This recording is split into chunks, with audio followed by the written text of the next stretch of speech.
deuxième numéro de la semaine. C'est un plaisir de vous retrouver à nouveau sur RTI2. Installez-vous confortablement. Voici sans plus tarder le sommaire de ce jour. Dans le buzz de ce jour, découvrez la plus grande délégation chinoise pour des Jeux hors de Chine. Isabelle Sambou, une chance de médaille pour l'Afrique. JO 2016, le relais ivoirien pas qualifié. La Serbie remporte la Ligue mondiale de volleyball. Le Suédois Henrik Stenson remporte le British Open. Marc Marquez consolide sa place de leader du championnat du monde. Du duathlon à Yamoussoukro, c'était le week-end dernier. Dans la tribune, il sera question de pentathlon dans le village d'Abata. Les éléphants scrabbleurs prêts pour le sacre mondial, on en parle dans le focus. Plus que 2 semaines avant le top départ des Jeux Olympiques à Rio, l'heure est donc au dernier préparatif pour les athlètes qualifiés. Justement, nous ferons un zoom sur certains d'entre eux, tels que la lutteuse sénégalaise Isabelle Sambou, les sprinteurs ivoiriens Talou Marie-José, Muriel Aouri, Meïté Ben Youssef et Wilfried Uya Kofi. À côté de cela, vous découvrirez également la composition de la forte délégation chinoise pour ces Jeux. Puis nous reviendrons ici en Côte d'Ivoire, à Yamoussoukro plus précisément, où la Fédération ivoirienne de triathlon a posé ses valises pour la deuxième étape du championnat national qui s'est déroulée sans la natation. L'on a assisté donc à une compétition de duathlon composée de 2 disciplines, à savoir la course à pied et le cyclisme. Enfin, du golf, du tennis et du sport automobile vous seront également proposés. La Chine enverra à Rio la plus grande délégation de sportifs qu'elle n'a jamais envoyée à des Jeux olympiques organisés hors de son territoire, a annoncé cette semaine la presse chinoise. Au nombre de 416 athlètes, la délégation chinoise sera composée de 256 femmes et 160 hommes. La Chine attend une moisson d'or au tennis de table, au badminton, en gymnastique, en haltérophilie ou encore au tir, a précisé l'agence chinoise. Aux Jeux de Londres en 2012, la Chine avait obtenu le deuxième plus grand nombre de total de médailles derrière les États-Unis. Isabelle Sambou, 35 ans, est le grand espoir de l'Afrique pour obtenir une médaille en lutte au JO de Rio. À 35 ans, la lutteuse sénégalaise, 9 fois championne d'Afrique, s'entraîne avec acharnement pour faire reconnaître cette discipline féminine considérée avec mépris dans son pays. Au Sénégal, la lutte est populaire, mais c'est une discipline réservée aux hommes. Mais Isabelle fait fi de nombreux préjugés de son pays sur cette lutte féminine et s'entraîne intensément avec son coach Nicolas Minchev. La lutte est une affaire de famille chez les Sambou. La petite sœur d'Isabelle est aussi lutteuse. Rio 2016 sera les dernières Olympiades d'Isabelle. Elle a un rêve, devenir entraîneur et contribuer à la formation d'autres femmes lutteuses pour le Sénégal. Le relais 4 x 100 mètres ivoirien ne sera pas à Rio comme certaines folles rumeurs le prétendent. Après leur bonne performance au Ghana, les Ivoiriennes ne rêvaient que de belles pauses à Copacabana. L'IAAF a rendu le verdict ce lundi, le relais ivoirien ne fait pas partie des 16 pays. Après le record de Côte d'Ivoire avec 43 secondes 28 centièmes obtenu à l'Open du Ghana, les Ivoiriennes ne seront que 2 à Rio mais en sprint simple. Il s'agira de Marie-José Talou et de Muriel Aouri. Elles seront accompagnées par Meïté Ben Youssef et Wilfried Uya Kofi. Discipline olympique, le triathlon ivoirien ne sera pas à Rio, mais cette discipline continue de vivre malgré les difficultés. Dans l'objectif de faire connaître cette discipline à toute la population, la FITRIDA à sa tête, Dr Jacques Sissoko, a initié une série de compétitions à l'intérieur du pays. Ainsi, une compétition de duathlon a été organisée ce samedi 16 juillet 2016. Une trentaine d'athlètes ont compéti dans plusieurs catégories. Les minimes filles, junior masculin, senior masculin, vétéran masculin et la catégorie spéciale. 1,5 km en course à pied, 10 km à vélo avant de boucler à pied en 1,5 km. Ben Ibrahim Soumaoro a été un des grands vainqueurs de ce duathlon. Il s'est réjoui d'avoir pris part à cette compétition. Le niveau était très élevé. Moi, depuis 2013, j'ai fait ça. Mais cette année-là, vraiment, c'était plus organisé, plus le niveau est bon. Cette compétition a été supervisée par le Comité olympique de Côte d'Ivoire. Je dirais que je suis assez satisfaite de ce que j'ai vu. Le triathlon est une discipline olympique et nous avons décidé au niveau du Comité national olympique de Côte d'Ivoire d'accompagner toutes les fédérations olympiques et même celles qui ne sont pas olympiques. Et c'est toujours pour nous un plaisir de voir qu'au niveau de nos fédérations sportives, les responsables font un effort pour pouvoir permettre à ces athlètes-là d'être sur la scène. J'ai été vraiment impressionné par la qualité des athlètes ici présents. Et surtout, vraiment édifié de découvrir le triathlon, qui est un sport achevé. Et je me réjouis qu'une telle discipline puisse créer sa fédération à Yamoussoukro. Totale réussite, avec des athlètes courageux, des athlètes qui ont de l'avenir.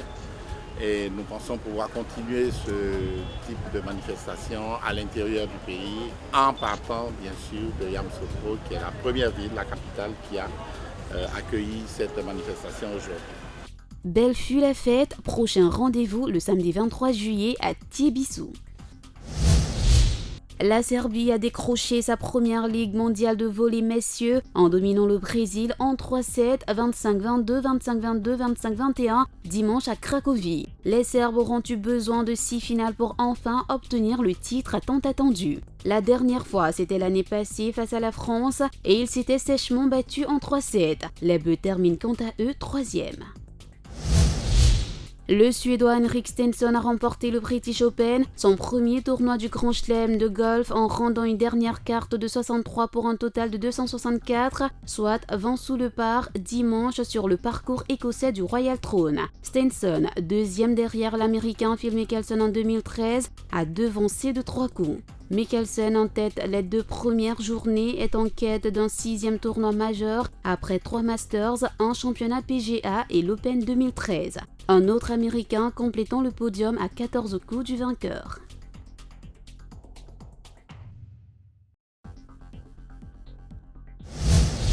L'Espagnol Marc Marquez a remporté le Grand Prix d'Allemagne de MotoGP, 9e manche du championnat du monde dimanche au Sachsenring, une victoire qui lui permet de consolider sa place de leader du championnat mondial. Le Catalan a devancé le Britannique Crutchlow et l'Italien Dovizioso pour décrocher un 7e succès en Allemagne, son 4e d'affilée sur ce circuit en MotoGP. Le pentathlon ivoirien à sa tête, Xavier Akandé poursuit ses activités pour la saison 2016 et le week-end dernier, lui et son staff étaient dans le village d'Abata. On en parle dans la tribune maintenant. Deuxième rendez-vous réussi pour les pentathlètes de Côte d'Ivoire. Xavier Akandé, le président de la fédération en charge de cette discipline, les avait conviés à disputer le championnat national le samedi 16 juillet dernier dans le village d'Abata. C'était pour lui l'occasion de faire connaître le pentathlon aux populations de cette banlieue abidjanaise. Une opération de charme qui a réussi à combler la curiosité de bon nombre de personnes, y compris les autorités locales traditionnelles, devant qui les athlètes ont déployé leur savoir-faire. Les professionnels, tout comme les nouveaux initiés, ont mesuré leur force dans les épreuves de course à pied, escrime et tir sur cible. Un parcours qui aura réussi à Kanga grâce chez les filles et Dadier Simon des amateurs qui expriment le goût de la victoire en se plaçant en tête du podium. Chez les professionnels, c'est Sandogo Ahmed et Kolia Marie-France qui remportent les palmes d'or. La saison 2016 de pentathlon atteint donc une vitesse de croisière avec des prochaines compétitions annoncées, tout en étant un sujet de satisfaction pour Xavier Akandé, heureux du bon déroulement des activités de sa fédération. Pensons qu'avec ce genre de communication, sportive, nous permettons aux jeunes des localités de pouvoir se rapprocher et de pouvoir pratiquer ensemble le sport d'une manière générale. On a assisté à une très très belle compétition. Énormément de jeunes ont été participants à cette compétition et je crois qu'à travers cela, nous choisirons les meilleurs et nous allons renforcer leur capacité et en faire des pentathlètes de demain. Dans les vestiaires ce soir, vous retrouverez le nouveau directeur technique des Super Eagles du Nigeria qui n'est autre que le français Paul Le Guen. Enfin, vous aurez les nouvelles du Sénégalais Dembaba, victime d'une grave blessure le week-end dernier. L'entraîneur français Paul Le Guen a été nommé lundi conseiller technique de la sélection du Nigeria qui va tenter de se qualifier pour le mondial 2018 dans un groupe difficile avec l'Algérie, le Cameroun et la Zambie. En temps évoqué comme sélectionneur, il aura finalement un rôle de superviseur assisté du Nigérian Salisu Youssouf qui sera entraîneur en chef de l'équipe, a annoncé la fédération dans un communiqué. Victime d'une spectaculaire fracture du tibia dimanche en plein derby de Shanghai, l'attaquant sénégalais Dembaba pourrait ne plus rejouer au plus haut niveau. C'est en tout cas ce que pense son entraîneur au Chenois, l'Espagnol Gregorio Manzano. Le technicien passé par l'Atlético Madrid et le FC Séville, notamment, aurait préféré perdre le match finalement remporté 2-1 par le Chenois que de perdre Dembaba.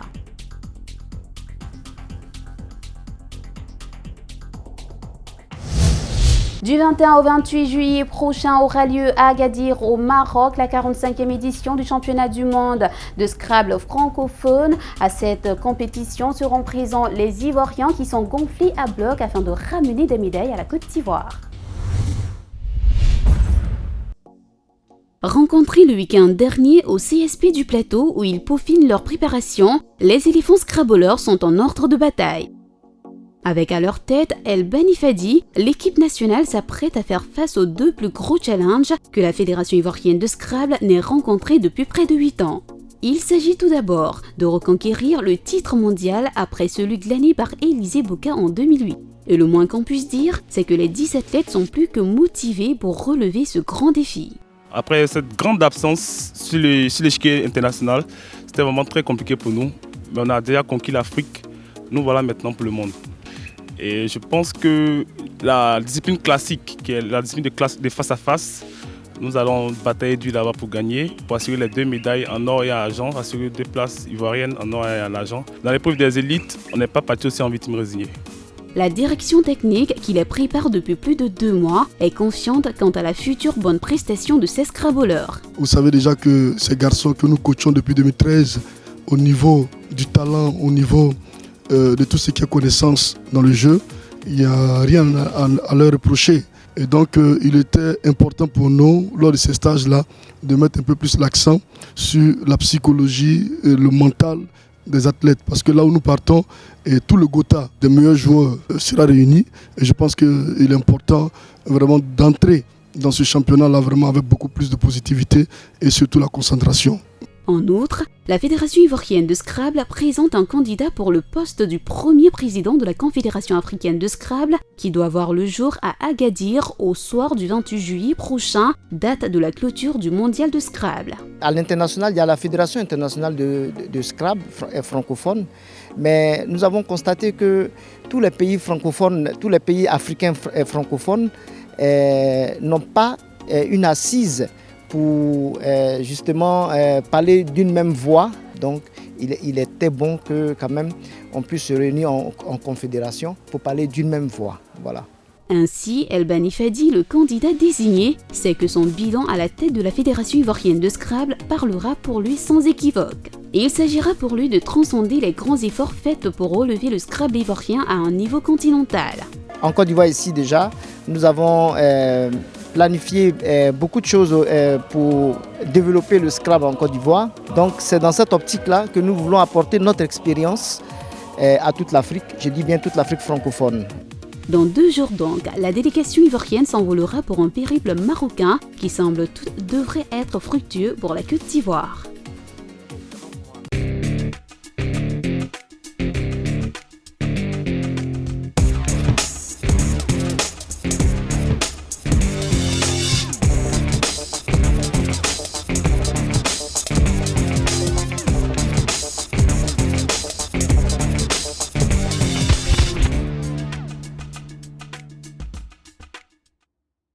Voilà, c'est tout pour ce soir. Merci de votre attention. On se retrouve demain avec beaucoup de plaisir. Restez en compagnie des programmes de RTI2. N'oubliez pas, rejoignez-nous sur notre page Facebook Buzz de Sport et sur notre chaîne YouTube Caméléo TV. D'ici là, soyez tout simplement Buzz Player, car le buzz appartient à ceux qui suivent. Buzz de Sport.